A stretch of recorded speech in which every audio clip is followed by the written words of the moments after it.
Olá, boa tarde a todos e todas.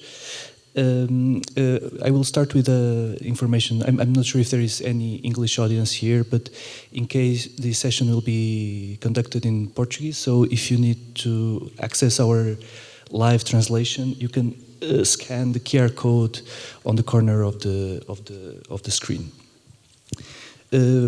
Voltando agora ao português, portanto, hoje temos mais uma sessão das nossas aulas abertas, que este ano são dedicadas ao tema de Não Foi Cabral, ou seja, um programa em que pensamos como repensar, como rever omissões e silêncios na história, nas várias construções históricas em que a nossa sociedade é construída. E temos a sorte de ter connosco o Ayrson Heráclito. Muito obrigado por estar cá, é uma grande honra. Que nos vai falar um pouco da sua performance Sacudimentos, que fez em 2015, em dois passos situados em dois opostos em duas margens do Atlântico, na Casa da Torre dos Garcia Dávila, em Bahia, e na Maison des Esclaves, na ilha de Gorée, no Senegal. E, portanto, é uma performance. O Ayrson com certeza falará melhor sobre essa performance durante a apresentação dele, mas é uma performance que nos leva a repensar criticamente a história, que integra elementos de religiões de matriz africana para sacudir, não é, estes edifícios arquitetónicos. Antes de passar a palavra ao Ayrson, vou só ler uma breve biografia. Portanto, Ayrson Heráclito é artista visual e curador, doutorando em Comunicação e Semiótica na Pontifícia Universidade Católica de São Paulo. É professor do curso de Artes Visuais do Centro de Artes, Humanidades e Letras da Universidade Federal do Recôncavo da Bahia. As suas obras transitam em diferentes linguagens das artes visuais, como a pintura, desenho, escultura, fotografia, audiovisual, instalação e performance, lidando com frequência com elementos da cultura afro-brasileira, muitas delas premiadas e vistas em exposições individuais, na Bahia e em festivais e bienais internacionais. Eu aqui vou fazer só um pequeno salto por alguns passos por onde a obra do Ayrson já passou: Bienal de Veneza 2017, Fowler Museum de Los Angeles 2017, European Center of Contemporary Art na Bélgica 2012, Malba na Argentina, Kunstfilm Biennial na Alemanha, segunda Trienal de Luanda, duas bienais do Mercosul e vários museus muito relevantes do circuito das artes brasileiro. Pronto, para não prolongar mais esta introdução, volto a agradecer ao Ayrson por estar aqui connosco hoje e pronto, pode começar. Muito obrigado.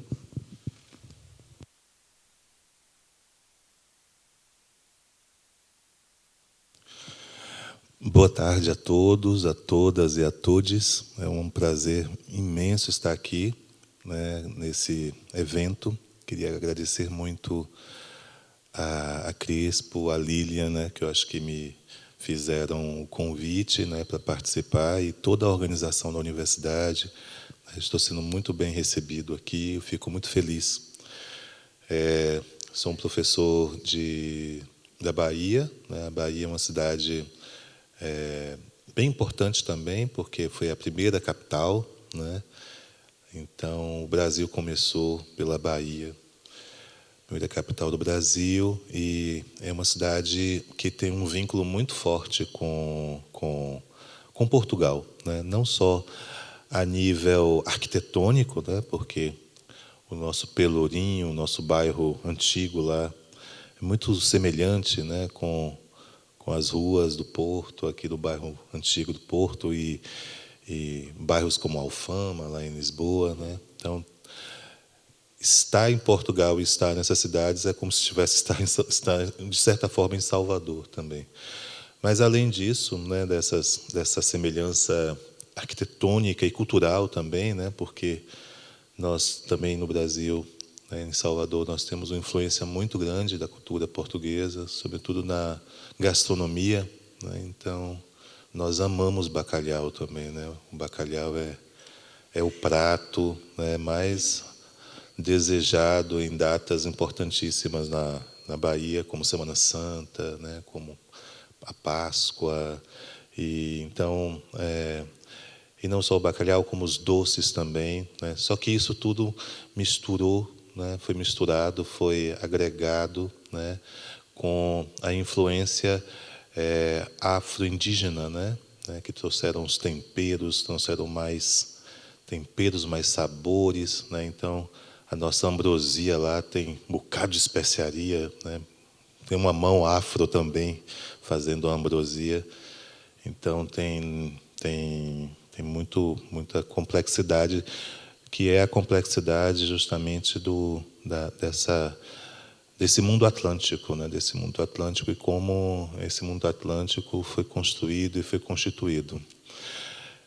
Então eu estou muito feliz de estar aqui, queria agradecer, né, a todos, né, pela presença nessa tarde de hoje. Para começar, eu queria me apresentar também dizendo que eu sou filho de um casamento birracial, né? A minha mãe é de origem italiana e portuguesa, e o meu pai é de origem africana e indígena. Então, eu sou a cara do Brasil, né? Assim. Mas só que essa relação da minha mãe com o meu pai, ela não foi muito tranquila, né? Principalmente pela aceitação do meu pai, que era negro, né, pela família da minha mãe.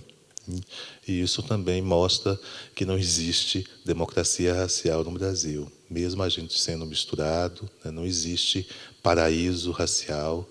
Todas as relações são muito tensas, né? E meu pai ficou praticamente 6 anos rejeitado, meu pai e minha mãe, né, pela família da minha mãe, pelo meu avô materno, né? E depois meu pai teve que negociar bastante, né? Então, e acabou sendo absorvido pela família da minha mãe.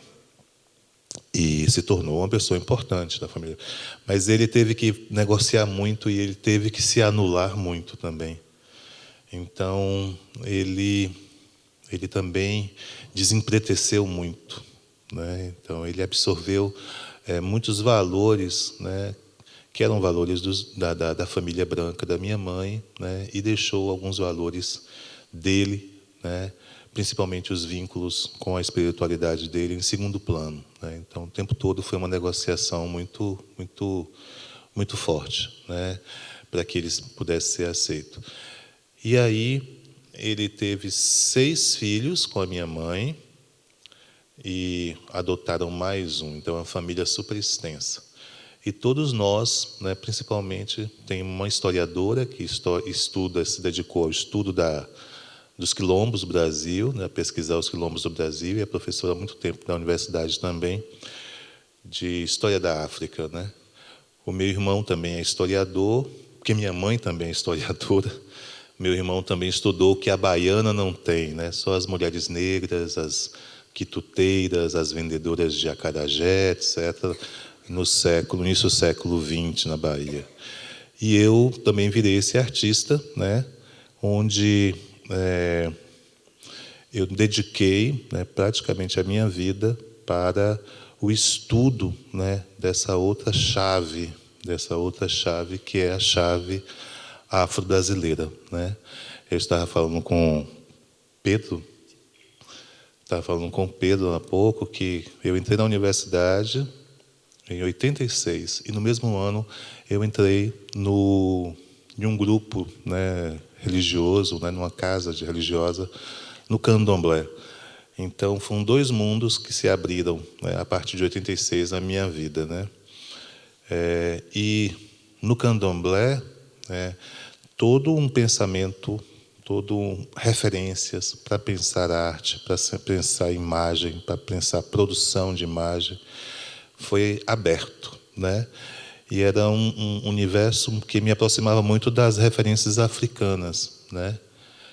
Eu tive muita influência de autores africanos e principalmente autores americanos que estiveram na Bahia, né? Alguns eu tive a chance de conhecer, mas são professores também de Nova York. O grupo em torno do Thompson, né? Fahrenheit Thompson. Então, eu tive muita influência, porque eles tinham um trânsito muito grande com a África, e, sobretudo, a Nigéria e a cultura iorubana, né, da Nigéria. E, para mim, foi muito importante ter contato com esses professores, porque, à época, né, eu não tinha nenhuma referência da universidade sobre esse universo de arte, né? Então, minha formação era eurocêntrica, então a história da arte universal era eurocêntrica e a história da arte brasileira era sudestina, né? Como eu estava no Nordeste, nem chegava nada do Nordeste na história da arte brasileira. E quando chegava, era num status de arte popular, arte primitiva, né? Arte pré-histórica, né? Indígenas, negros, né? E então só entravam justamente ou pobres, né, da região do norte e nordeste, né, estavam nessa chave aí, não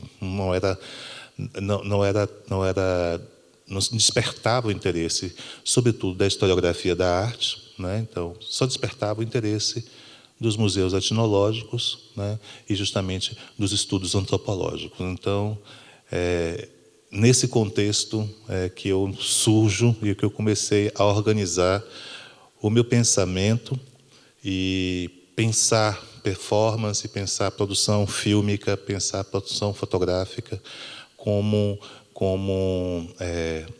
agentes, né, de ritualidades, né? E a fotografia, o vídeo também deixaram de ser registro, né, e passaram a ser um prolongamento, né, do próprio ritual, né, uma ação viva do próprio ritual. Isso é muito importante para a compreensão do meu trabalho, porque não é só estético, mas eu busco que o trabalho haja, né, sobre as pessoas, né, como um devir do ritual, né, como se então aquela ideia ocidental que a fotografia é a morte, né, o registro de um momento que morreu, que se foi, de um passado que se foi, não cabe aqui, né, não cabe dentro desse universo. Principalmente porque também a gente tem uma outra concepção, uma concepção esférica de temporalidade. Então, o tempo para a gente é um tempo, né, que comunga, né, o passado, o presente e o futuro, né, é algo esférico. Então, o futuro é imediatamente agora e o passado está aqui também, né? Então, é um tempo circular onde se une, né, essas temporalidades. Então, outra coisa importante, antes de começar a ler para vocês aqui o que eu preparei da performance, é dizer também que, além de pensar a imagem, né, e produção de imagem como devires de ritualidade, né, é seguir também, né, toda a complexidade estética, né, dos valores estéticos que a cultura, sobretudo a cultura iorubana e a cultura afro-brasileira, né, construiu, né? Então, minha obra também é um exercício, né, de seguir esses conceitos. O Thompson teve na Nigéria, sobretudo nas cidades que formam a chamada Yorubalândia, né, como Abeokuta, Oió, são 16 cidades, na verdade, porque a Nigéria não é só Yorubá, mas o pensamento, a cultura Yorubá é muito forte e foi eleita, principalmente na pós-revolução, como a cultura que deveria ser representativa das culturas, né, nigerianas. Então, Thompson teve na década de 70 e ele recolheu, acho que uns 29 conceitos estéticos, né, que balizavam a produção, sobretudo de estatuária religiosa, né, as peças feitas em ébano. Eu tive conhecimento e tive um impacto muito grande com esses conceitos. E comecei a utilizar quase que metodologicamente 6 ou 7, né, na produção das imagens, numa tentativa de buscar um outro sentido para a produção dessas imagens, né, das composições, né, do sentido dos processos, de como se ilumina uma cena e de como configura-se uma cena, né. Então, eu metodologicamente passei por esse processo de apreensão, né, e de exercício. Mas foi muito importante porque, ainda naquela época, né, era comum se ouvir, né, principalmente na historiografia geral, né, que a arte africana era primitiva, né. A arte africana, principalmente a arte africana, ela não tinha conceitos, né, estéticos, né, que pensasse a produção, né, a sua produção, né, a sua execução. Então, isso para mim foi muito importante, entender isso, né, como um processo de descolonização mesmo, de um pensamento, né, sobre estética, sobre imagem, né, a partir eurocentrado, né, a partir desse lugar da Europa e do Ocidente. Então, acho que para introduzir, acho que já falei bastante e vou começar a falar agora um pouquinho sobre o trabalho.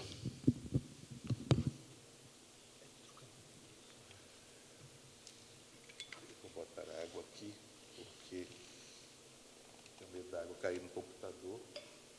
Eu já perdi mesmo assim.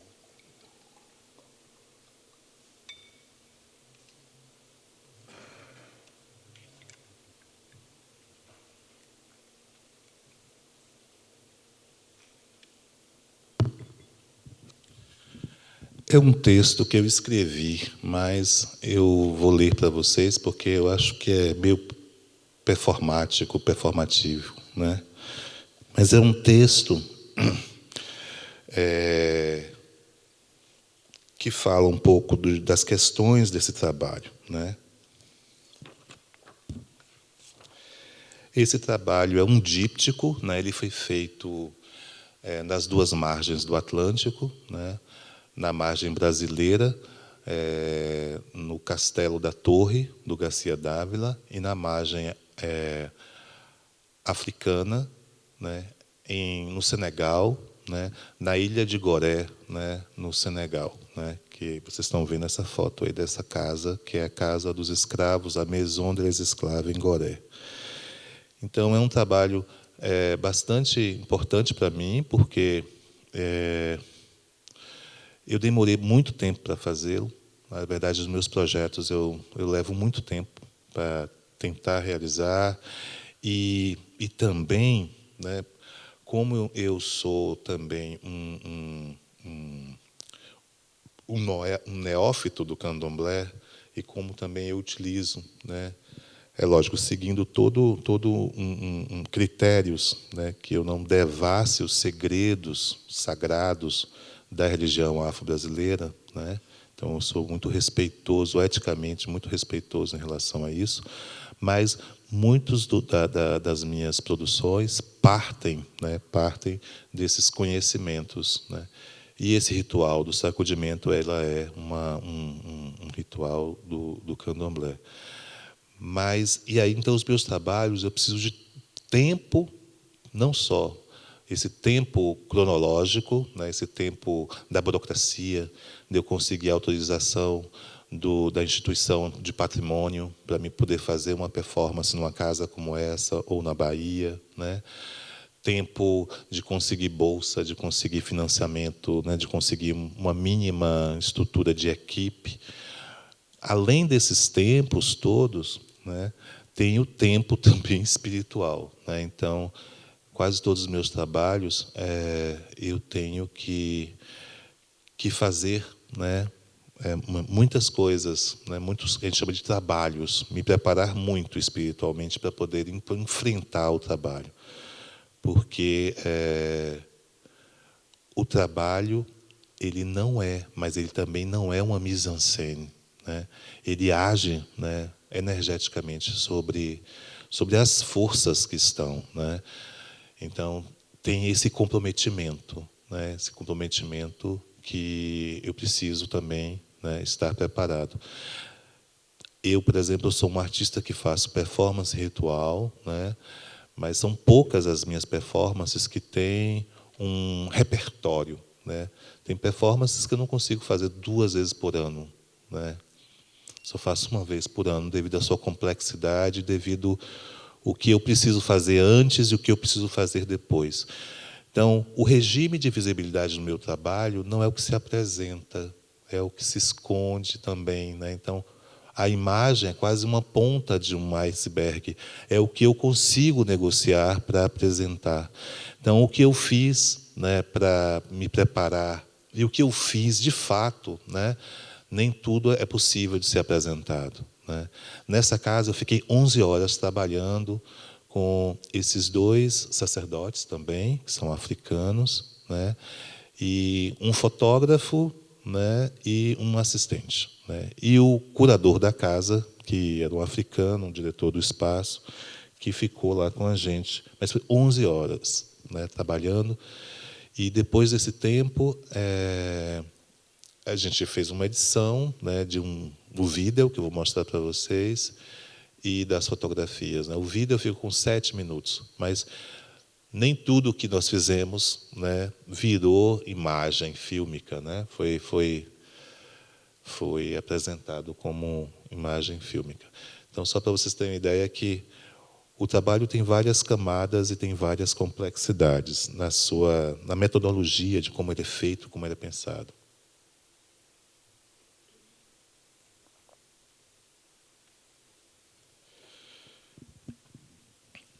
O sacudimento, a reunião das margens atlânticas. Então, essa ideia de tentar unir essas 2 margens atlânticas por esse ritual. O sacudimento da Casa da Torre e o sacudimento da Maison des Esclaves em Gorée formam um díptico, cuja temática central é o sacudimento, ou o exorcismo de 2 grandes monumentos arquitetônicos ligados ao tráfico atlântico de escravos e à colonização. Ainda não tenho uma outra palavra, mas para definir, né, além do exorcismo, mas a ideia é tentar tirar justamente os fantasmas, né, que aterrorizam esses espaços. As 2 performances foram pensadas, de fato, como um díptico, e é-me grato constatar que essa duplicação da ação performática em cada margem atlântica foi percebida como uma proposta articulada de intervenção em 2 grandes monumentos arquitetônicos, uma associado ao antigo sistema colonial português, no caso da Casa da Torre, dos Garcias Dávilas, na Bahia, e o outro ao sistema escravista que ligou a África ao Novo Mundo, no caso da Maison des Esclaves, Casa dos Escravos, né, na Ilha dos Escravos, ou a Ilha de Gorée. Quando eu pensei as performances, perguntava-me como poderia retornar criticamente ao passado colonial e ao escravismo para refletir sobre as condições históricas e sociais do presente nas 2 margens atlânticas. Ou seja, quais as consequências duradouras da colonização e do escravismo para a África e para o Brasil. Eu estendo isso também, né, para Portugal também, né? Esse questionamento que eu me fazia tinha, no entanto, de ser proposto e efetuado por meio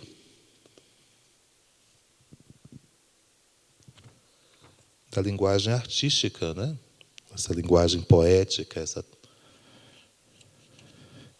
esse espaço que nos encontramos, a linguagem fílmica, que sempre foi uma grande paixão para mim, né? Eu venho justamente da tradição da videoarte, né? Eu e a Rosângela também, né? Temos uma relação muito forte também com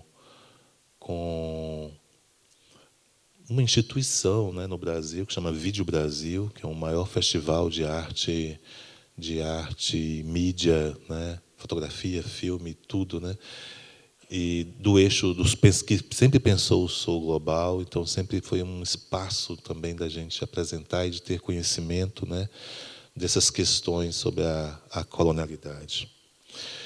E a fotografia também, né? A fotografia para mim sempre foi uma paixão muito grande, né?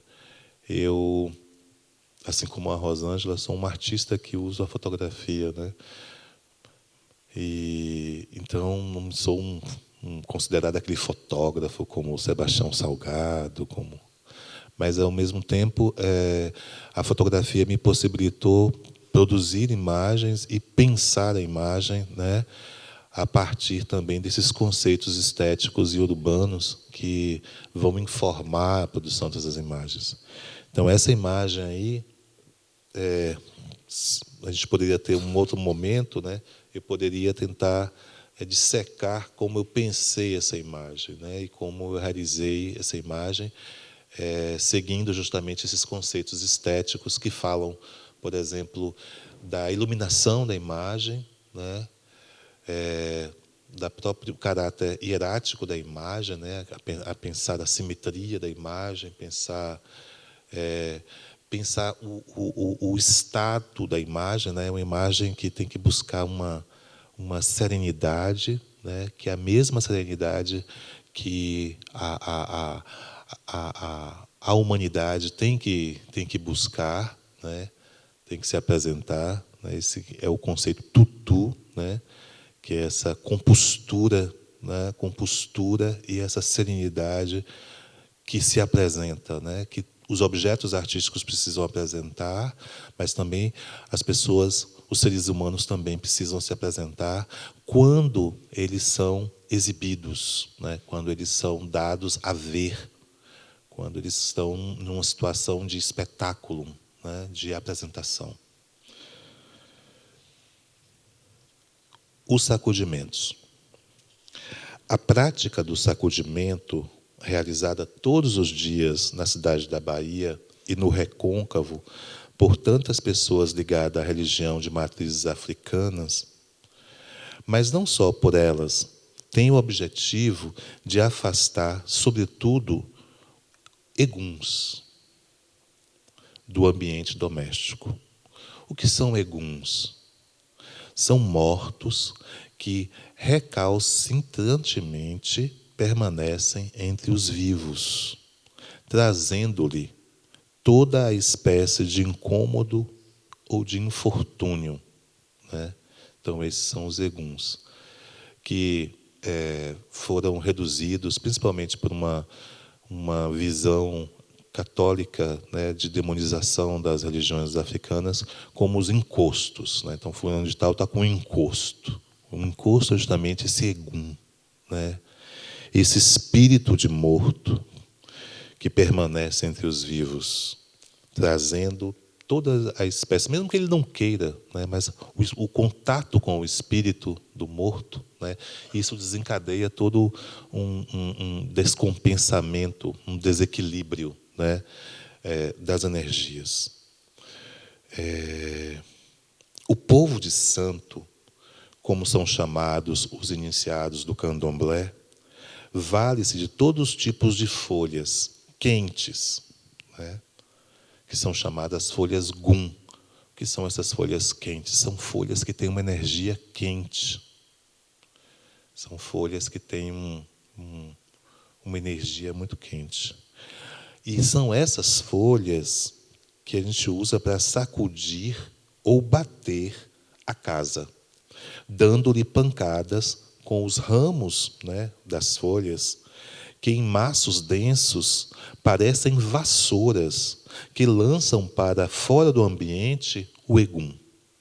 Então, esse é o ritual do sacudimento, né? Essas folhas quentes, que são organizadas em maços, que são essas vassouras, que são batidas desses espaços, sobretudo nos cantos desses espaços, né? a fim de retirar o que? O egum desse ambiente. Essas folhas são prioridades de várias divindades, como Ossan, o Senhor das Florestas, a divindade da floresta.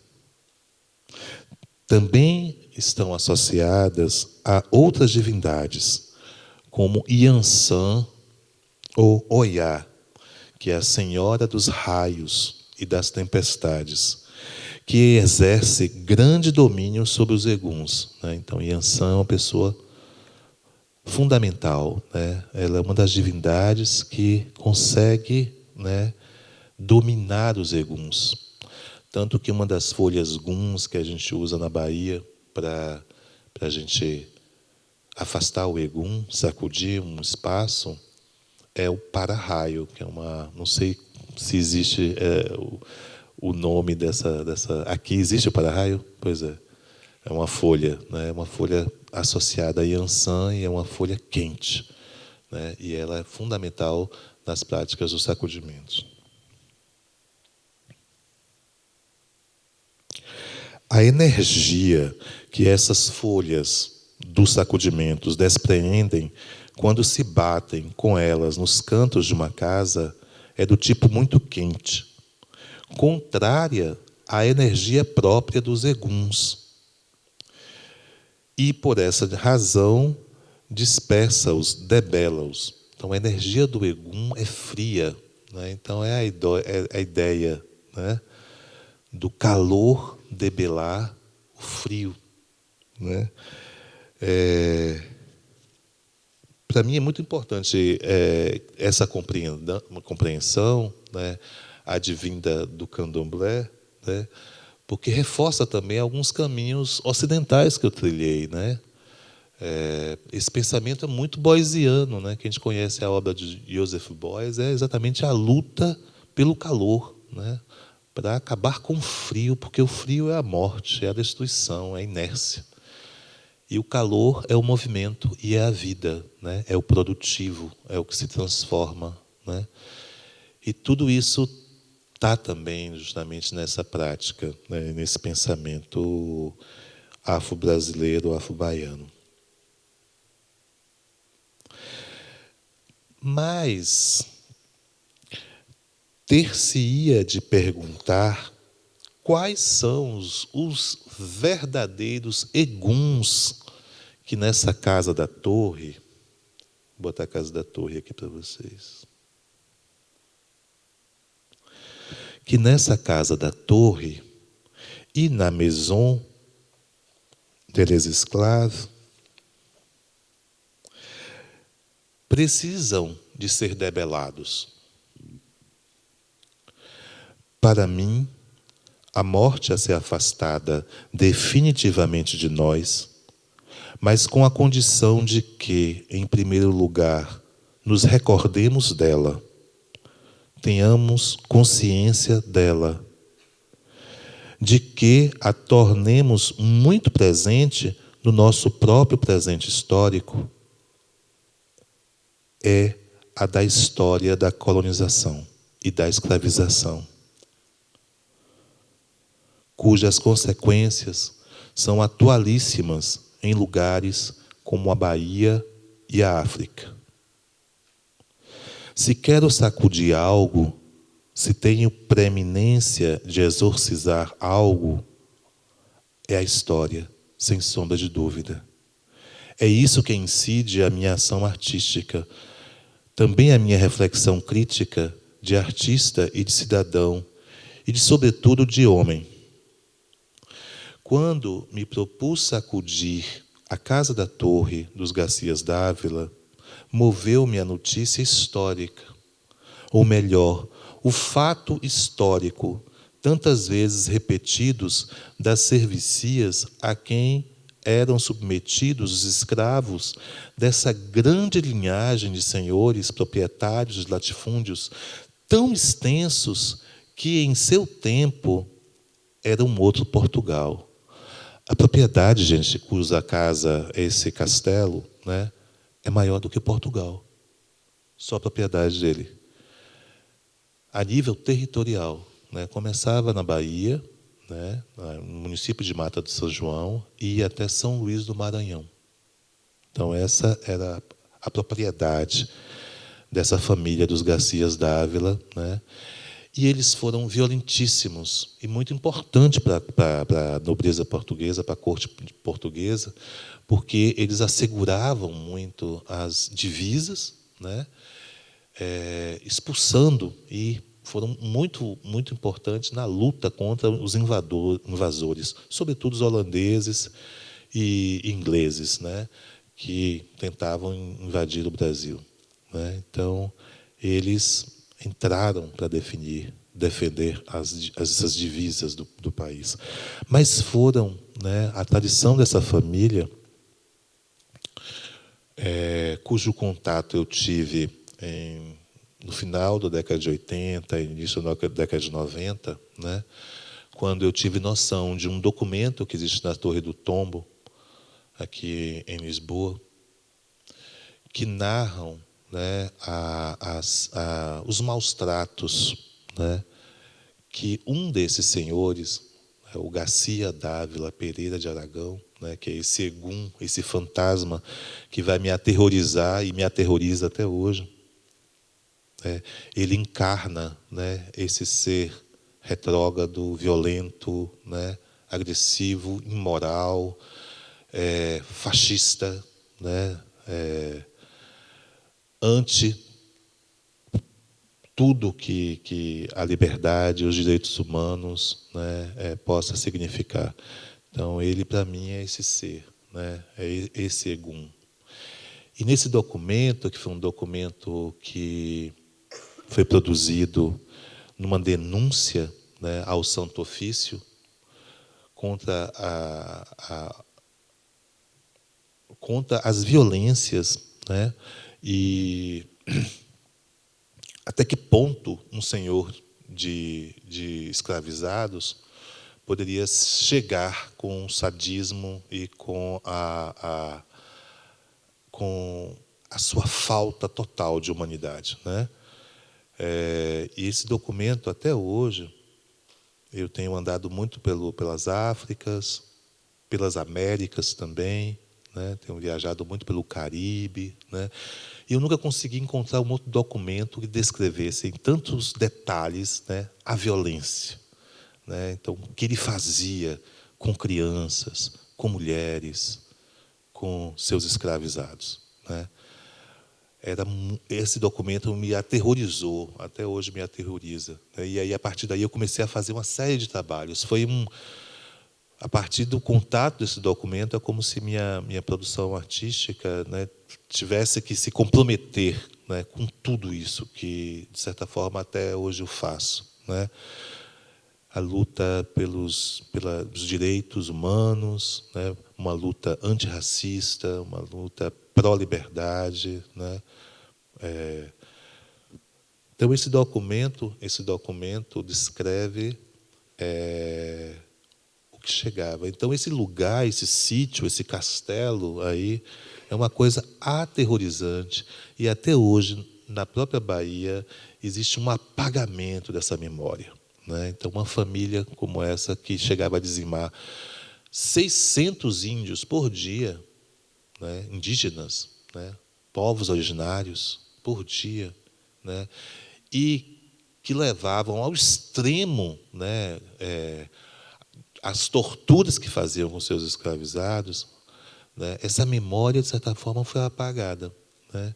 E até hoje tem alguns artistas, né, como Anitta, vai fazer gravação de videoclipe nessa casa de horror, né? Artistas do Axé Music, né? O bolsonarista, como o nome dele é o Léo Santana, né? Grava show aí, né? Então, tem gente que resolve se casar nesse espaço, né? Acha que é um glamour muito grande casar nesse espaço. Ok, então, foram essas e muitas outras questões, mas só para vocês entenderem um pouco quem é esse Garcia Dávila, né? dessa casa da Torre, né, próximo de uma praia paradisíaca, que é a Praia do Forte, né, em Salvador. Quando sacudi a casa da Torre, o único egum que ali havia, que ali havia, de que aquelas paredes estavam prenhas, ainda passado tantos anos, era do senhor de escravos. Mas o único egum que ali havia, que me assombrava pela sua permanência entre nós, pois dali, da casa da Torre, seu castelo ou fortaleza, ele migrava e infiltrava-se em toda a tessitura social da Bahia. Mas não só dela era a violência oriunda do escravismo e do antigo sistema colonial que nos legaram uma extremada desigualdade e também, como fruto dela, a pobreza.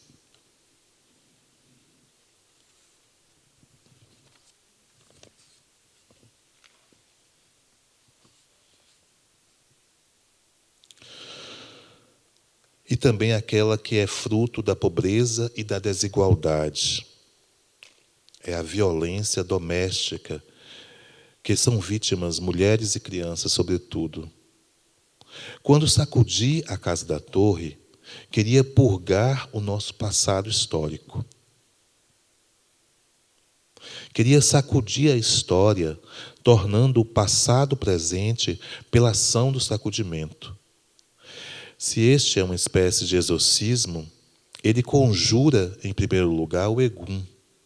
A história torna a história presente por um ato de invocação. Invoco a história, conjuro-a, para depois nela intervir como um artista e como um homem, com o objetivo de afastá-la, não da memória, pois lembrarmos-nos do passado é condição de atuar sobre ele e de fazer com que ele não se repita. Isso é que eu espero. Mas das práticas cotidianas, por meio da sua superação. Eu sempre busco a ideia da superação, né? É encarar a ferida, mas também buscar tecnologias de superação. Vocês precisam de saber que, para mim, o sacudimento da Casa da Torre, dos Garcias Dávila, foi uma espécie de catarse. Se Aristóteles dizia que a catarse era uma espécie de purgação das paixões, posso dizer-lhe que o sacudimento foi para mim isso do que ele falava. Ao sacudir a Casa da Torre, pensei em mim como um artista, como um agente histórico, como um ser social, mas também como um homem, como um negro e como um artista que é fruto da diáspora africana num duplo sentido. Como fruto da migração forçada de negros para o Novo Mundo e da miscigenação, e também como fruto desse cadinho em que se misturaram tantas culturas de Áfricas, das Américas e das Europas, que resultam na riqueza inominável, né, da Roma negra, na qual falava Manhaninha, de que eu participo. Quando penso no sacudimento da Maison des Esclaves, na ilha de Gorée, o problema que me ponho é análogo.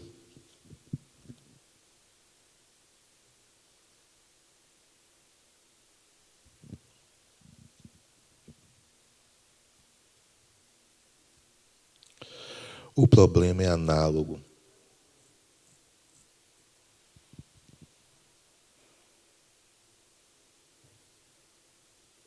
Aquele que me moveu a empreender o sacudimento da Casa da Torre dos Garcias Dávila, na Bahia. Gorée, compreendida como ponto limiar de embarque de escravos para o Novo Mundo, apresenta-nos os problemas do degredo, da migração forçada, do sequestro.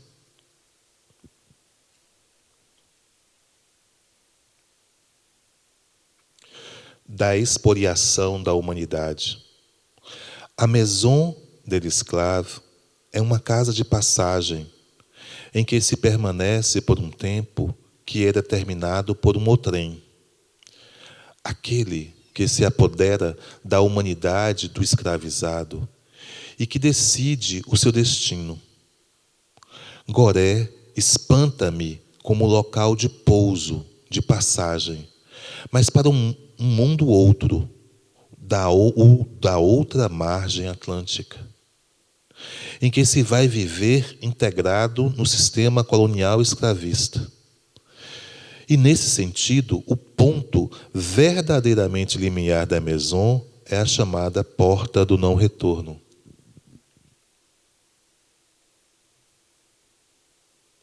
Essa é a porta do não-retorno, né? Então, a casa, ela totalmente preenchida. A casa é pensada em diversos compartimentos, né? Tem o compartimento das crianças, tem o compartimento dos homens, tem um compartimento das mulheres, tem um compartimento dos revoltosos, né? Dos mais revoltosos, assim, dos mais agressivos. E a ideia era separar todos, assim, né? Destruir todo tipo de vínculo, né? Com a memória familiar, com qualquer tipo de vínculo das pessoas. Então, era transformar as pessoas em seres, em lixos humanos, né? Como acho que o Paul Gilroy, acho que cita isso, o lixo humano, a ideia do lixo humano. Então, a casa, ela é toda pensada assim. E ela totalmente preenchida, ela dava o quê? Ela conseguia preencher cerca de 2 a 4 navios tumbeiros, né? Por que a casa? A casa, ela fica estrategicamente colocada em uma região, na ilha, onde existe uma via expressa marítima, né? Uma corrente marítima, que diminui a travessia em quase que 50% do tempo. Então, se era 3 meses a travessia da África para a América, nessa via expresso que saía ali, né, e chegava mais ou menos ali próximo de Alagoas, né, no Brasil, essa via, mas se descia também para a Bahia, né, você tinha um mês e meio de... Então, o tráfico ficou tão rentável, né, que se perder peças, né, de escravizados na travessia era um problema muito sério, era um prejuízo muito grande. Então, foram se pensando que todas as tecnologias, e essa foi uma tecnologia muito importante encontrada, né, para que diminuísse, né, essas perdas. Então, Goré, existiam outros portos de escravos na África, mas a especialidade de Goré era essa. A travessia era mais rápida e era garantido. Então, era melhor trazer escravizados, né, ali do Golfo de Minas, pelo continente, subindo, andando, né, a chegar em Dakar, né, de Dakar, Goré, e de lá ser embarcado, né. Então, foi um pouco essa lógica que foi feito.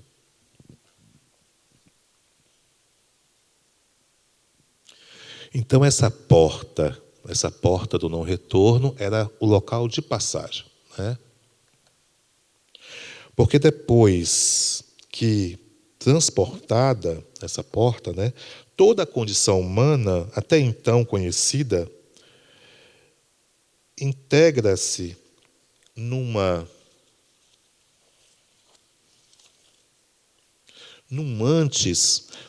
anterioridade que não é apenas espacial, mas que também é temporal. É como se a porta operasse uma dupla clivagem.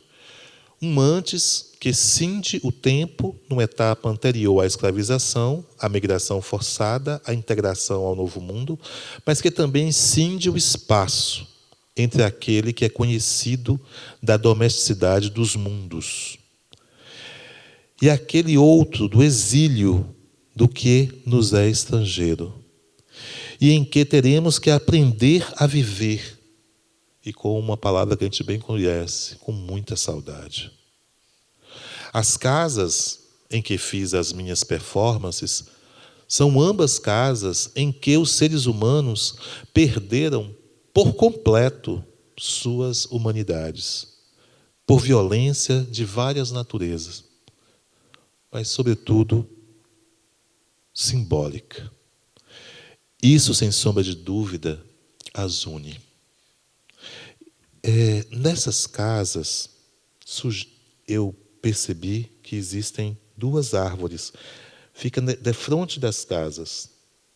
Né? Essa é a casa, uma árvore que fica na casa do Garcia Dávila, e a outra é um baobá que fica de frente à casa dos escravos em Goré.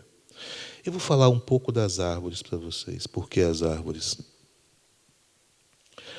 A casa da torre há, nas suas ruínas, uma gigantesca gameleira, ou figueira brava.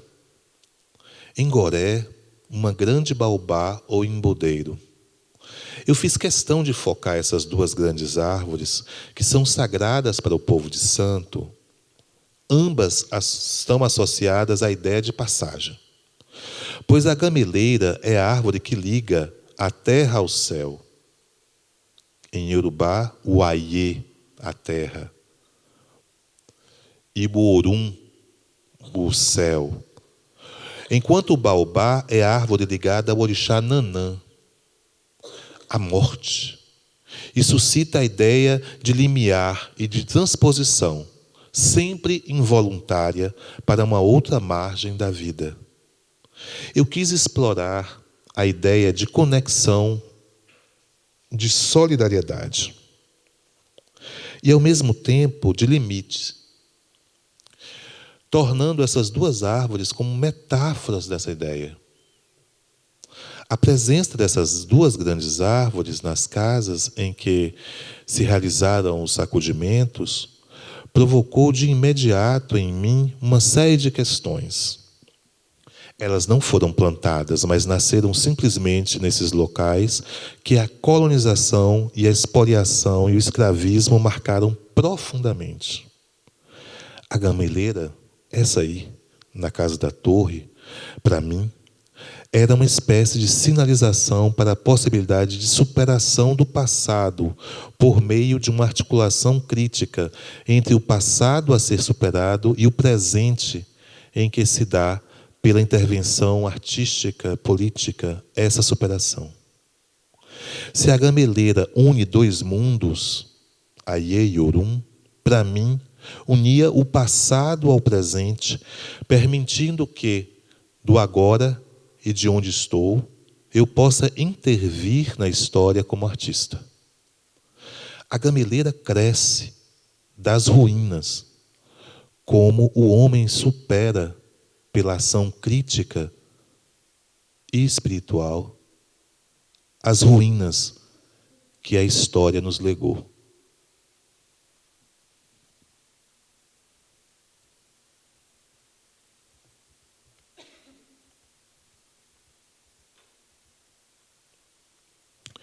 O baobá permite, por outro lado, pensar a morte.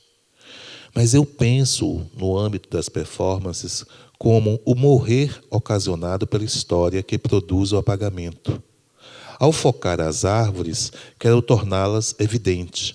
Quero mostrar que todo o apagamento deve ser evitado pela crítica e pela ação artística. A arte pode ser política, sem deixar de ser arte. A arte é da sua especificidade, da sua linguagem, que advém a sua força. As montagens, do trabalho, que foram organizadas em 2 vídeos e uma série de fotografias que eu mostrei aqui, acontecem em espelho, como metáfora das margens atlânticas, que se elucidam pelo fulgor dos sacudimentos, que pelo calor, pelo faiscar das folhas, fulgurando pontos da história, permitindo a superação do seu legado. Eu vou passar para vocês agora os filmes da performance e já gostaria de agradecer a atenção de todos por estarem aqui. Muito obrigado, Ayrton, por partilhar connosco o seu trabalho, em que podemos participar também nesta experiência. Nós não temos muito tempo temos essencialmente 10 minutos para perguntas, por isso gostava de abrir já, não sei se alguém tem uma pergunta pronta para fazer. Ali.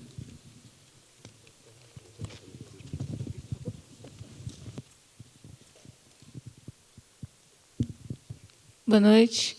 O senhor falou que depois das performances o senhor também faz uma série de trabalhos. O senhor poderia dizer um pouco sobre? Posso dizer mais ou menos. Mas são limpezas que a gente faz, né? Por exemplo, aí depois dessa nós ficamos 11 horas na casa. Aí depois a gente... Como eu estava em Dakar, eu não tinha muito material assim para poder utilizar, né, para fazer as minhas limpezas em mim e nos colegas, né? A gente teve o apoio de um jovem que prepara os banhos dos lutadores de Lamb, que é uma luta greco-romana que acontece em Dakar, muito comum no Senegal. Então, eles usam ervas também, porque em Dakar eles não têm muito esse conhecimento, essa utilização das folhas, como existe lá na Nigéria, né? Como existe no Congo, né? Essa importância, sobretudo na Nigéria, no Benin, né? Essa utilização das folhas nas limpezas.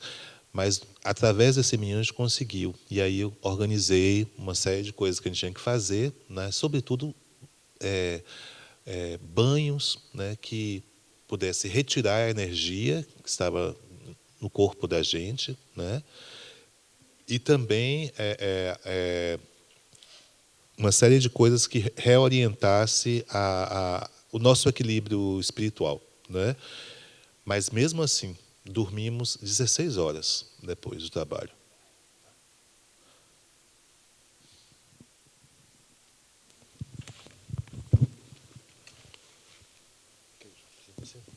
Não, faz você. Ayrton, obrigado. Eu gostava de fazer uma pergunta que para nós temos uma escola de arte, portanto eu acho que pode ser uma pergunta importante quando estamos a pensar no seu trabalho. Pensar como é que você se organiza para fazer os seus trabalhos. Porque foi muito claro a relação e essa exigência que as suas obras não sejam só objetos, muito a Joseph Beuys, não é? Que sejam geradores de energia, que essa energia gere uma transformação material, espiritual, etc. Mas quando você pensa nas fotografias, nos vídeos, e eu estava a pensar naquela instalação incrível que você fez na Bienal de São Paulo, Floresta de Infinitos, que era uma floresta no meio de um pavilhão modernista, daquela arquitetura brutalista brasileira, todo branco, concreto, e de repente entrávamos numa floresta que era um espaço infinito, meio labiríntico, mas percebia-se, havia uma experiência como há nestas suas performances, uma experiência espiritual, mas ao mesmo tempo, quando começávamos a olhar detalhadamente, havia preocupações, digamos, estéticas, escultóricas. E então a minha pergunta é, sendo essa reivindicação do elemento espiritual na arte tão importante para si, como é que organiza visualmente e materialmente os seus trabalhos?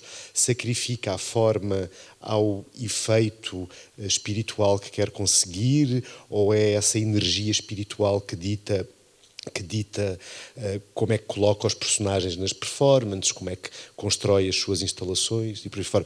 Por exemplo, uma coisa que nós estávamos, eu e a Rosângela estávamos na dúvida, era se nos vídeos havia saturação de cor ou não, se há esse...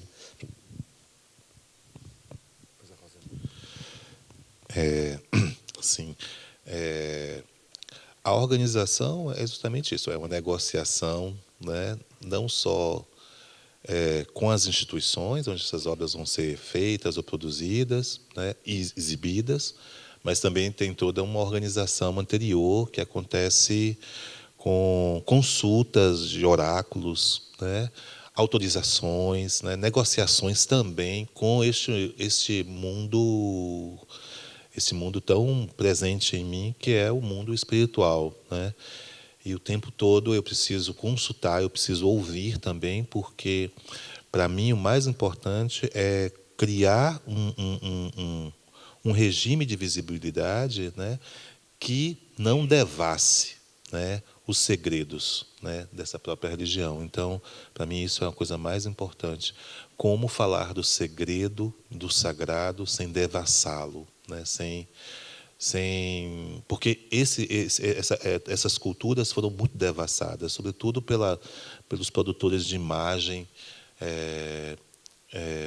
que tiveram um cunho etnográfico, né, um cunho antropológico sobre esses espaços e que não tiveram realmente, ultrapassaram todas as fronteiras entre o segredo, entre o sagrado e expuseram isso. Então, eu tenho um comprometimento ético muito grande nas minhas imagens, meus trabalhos em relação a isso. Então, os fundamentos, né, desse sagrado, quase sempre eles são escondidos, eles são mantidos em segredo, né? Eu sempre falo que ninguém entra para fazer etnografia de um conclave, né, lá no Vaticano, né? Ninguém sabe, ninguém fotografa, nenhum antropólogo que eu conheça foi lá, fotografou tudo, escreveu. Primeiro pega o papel, queima-se o papel com o incenso, e aí vai sair a fumaça, e quando a fumaça sair, a gente tem um novo Papa. Ninguém fez isso, né? E porque se faz e se fez, né, nas culturas dos outros, né? Nas culturas dos outros. Então, meu trabalho basicamente é isso, né? Eu só falo daquilo que eu faço, do que eu sei, né? E do que eu posso falar. E também eu só posso mostrar o que eu posso mostrar a partir dessa negociação. Mas como você me perguntou em relação a questões formais também do trabalho, né? Como é que você pega depois no elemento plástico? Sim. E como é que o trabalha? Pois é. O elemento plástico é pensado o tempo todo, né? O tempo todo. E eu tento realmente utilizar, né? Agora a exibição ficou um pouco contrastada, né? Eu acho que se tivesse mais espaço aqui, eu poderia chegar mais cedo e ajustar os contrastes do projetor. Projetor maravilhoso, lindo, mas estava com bastante contraste, né? Mas todo o meu trabalho é pensado com pós-produção, né? Todo o meu trabalho é pensado. Eu tenho uma pós-produtora que faz as fotografias, né? Que é um estúdio em São Paulo. Há muito tempo ela faz. Eu tenho um print que imprime, né? Que é o filho de Máriozinho, Mário Cravo, que é o Lucas, que lá em Salvador. Então, toda a minha imagem é controlada há mais de 15 anos, assim, eu sempre faço com ele, né? E eu tenho um pós-produtor. Eu faço as edições, mas assim, a parte de Da Vinci, desses Maia, né? Às vezes meus trabalhos, alguns têm partes de animação, de defeitos, assim, efeitos especiais. Então, eu faço também com um outro escritório, né? Mas tudo é pensado. Mas, assim, o dia, a lua cheia, tudo é pensado, né? É o dia tal, porque... Então, eu não sou um Kurosawa, mas, assim, não é por causa da imagem, né? Não é por causa só da imagem, é por causa das questões também. Então, tem muitas camadas por debaixo. eu teria que falar bastante coisa sobre cada detalhe, mas o trabalho foi feito, a performance foi feita, a live performance, sem audiência, eu consegui autorizações, aí depois eu comecei a trabalhar, editei, eu mesmo edito, né? Mas aí na pós-produção final, né? Cor, né? Eu também trabalho com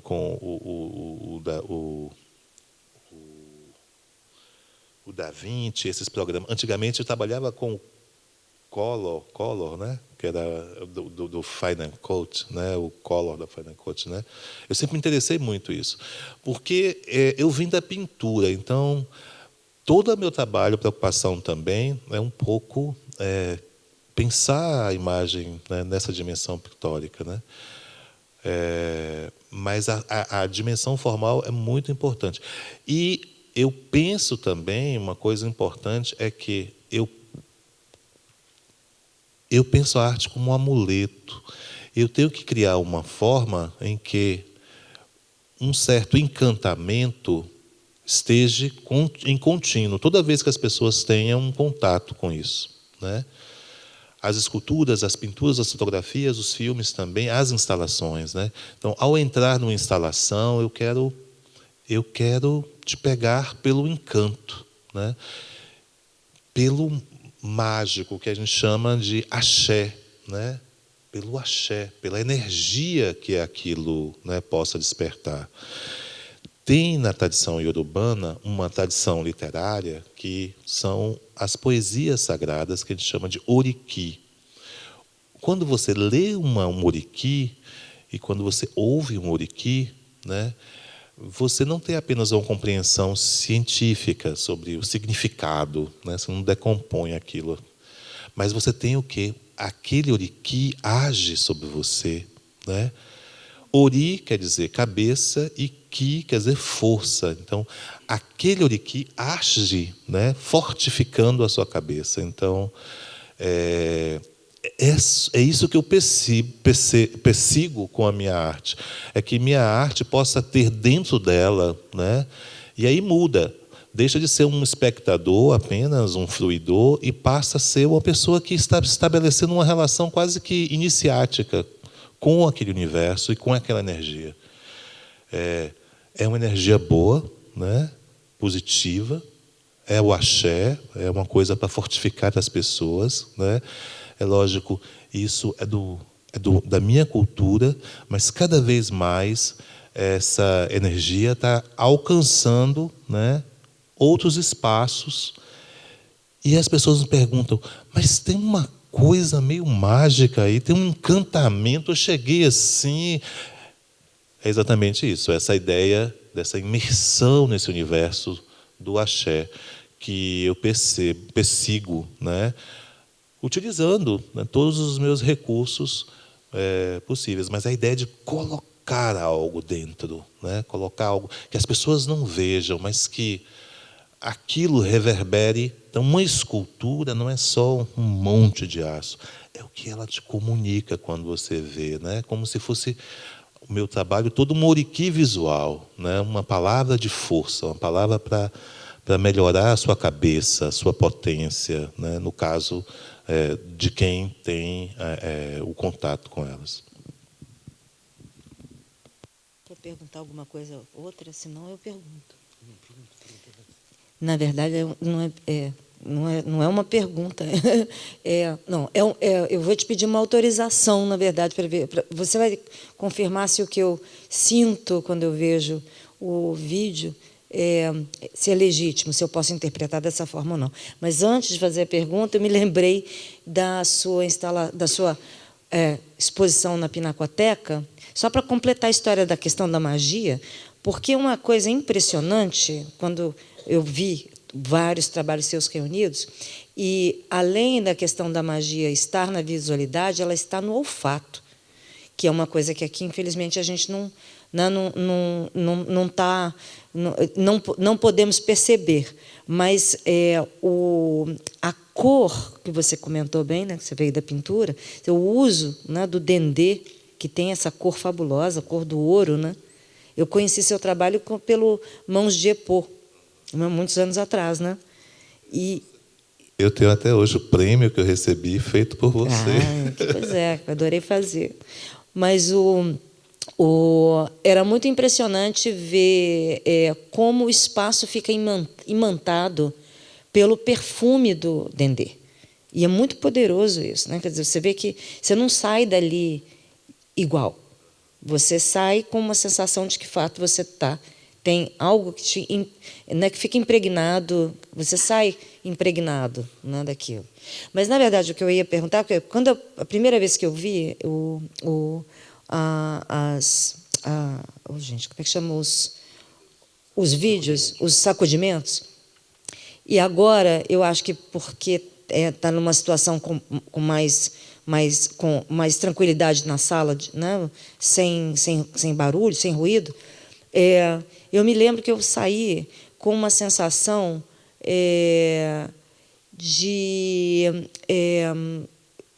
porque, óbvio que agora eu entendo quando você fala que você não pode entregar para todo mundo a dimensão espiritual toda que está por trás.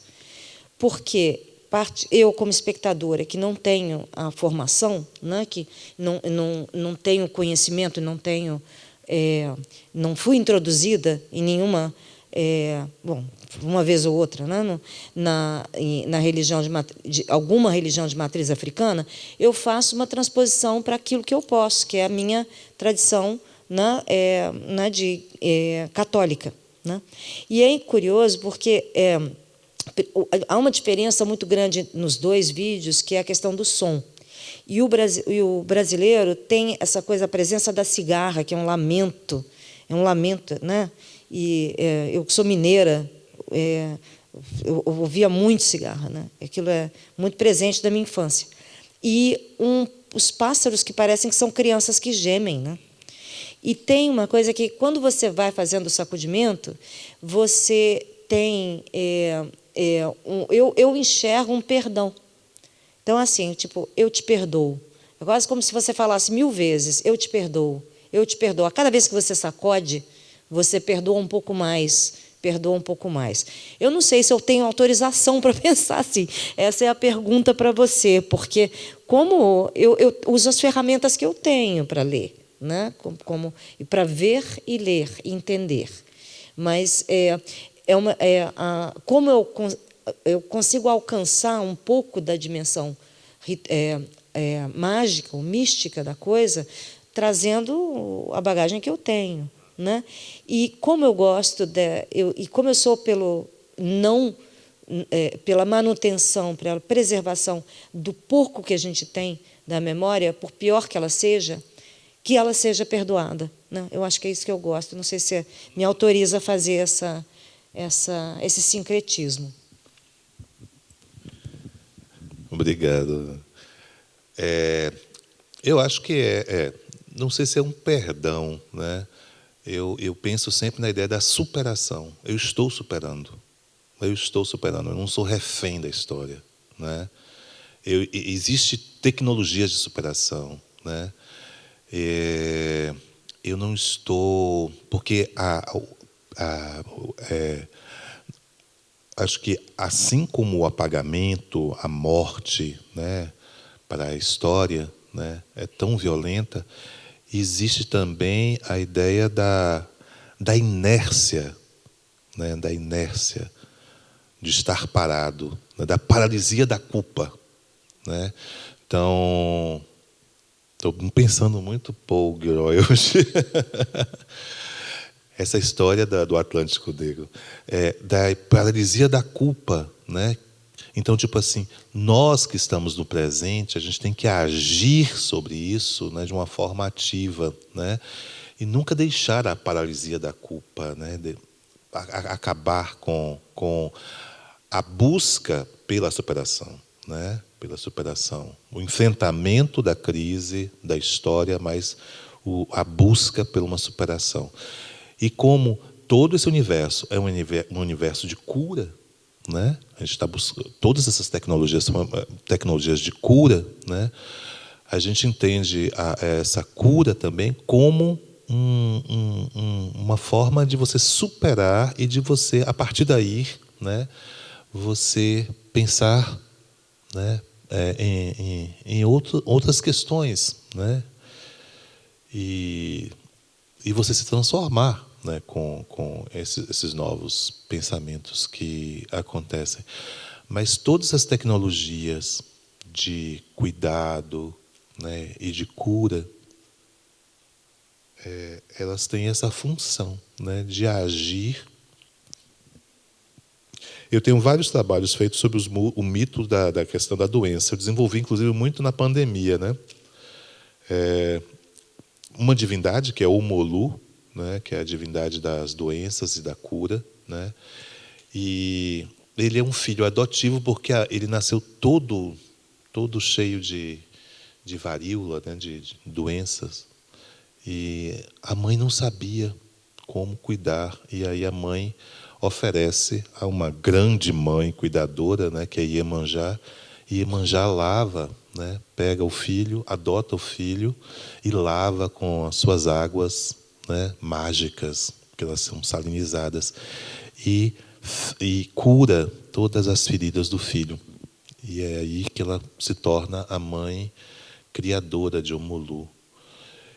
Mas ele era pobre, porque ele era um menor abandonado, né? Ela pegou para criar. E aí ela dá para ele o que as joias mais sagradas que ela tem, mais preciosas, que são as pérolas. Então ele é um senhor das pérolas. Ele recebe o título da mãe, né? O Jotolu, que é o senhor das pérolas. E a pérola mais preciosa dele é a pérola negra, né? É a pérola de Omulu que Iemanjá deu para ele. E o que é uma pérola, senão um corpo estranho, um câncer, né, que é plantado ou se planta no interior de um molusco. E o molusco luta para superar aquela doença, aquele câncer, o tempo todo, né? E quando ele consegue, né, o seu processo pleno, né, ele transforma esse câncer em algo tão precioso como uma pérola. Então, a pérola justamente é essa metáfora de como a cultura afro-brasileira, né, pensa, né, essa ideia da superação e da cura, né? Então, toda experiência de doença, né, é uma experiência que coloca os seres num processo de transmutação, né, e de transcendência. Então, você não entra, não vai sair como entrou, né? Então, a doença tem esse caráter também. Por isso que é mais pensando em curar a história, né, sanar a história, né, ultrapassá-la, né, do que perdoá-la. Muito obrigado, Ayrson. Muito obrigado a todas e todos por estarem aqui. E não se esqueçam, para a semana temos a sessão com Margarida Cardoso, à mesma hora. Muito obrigado.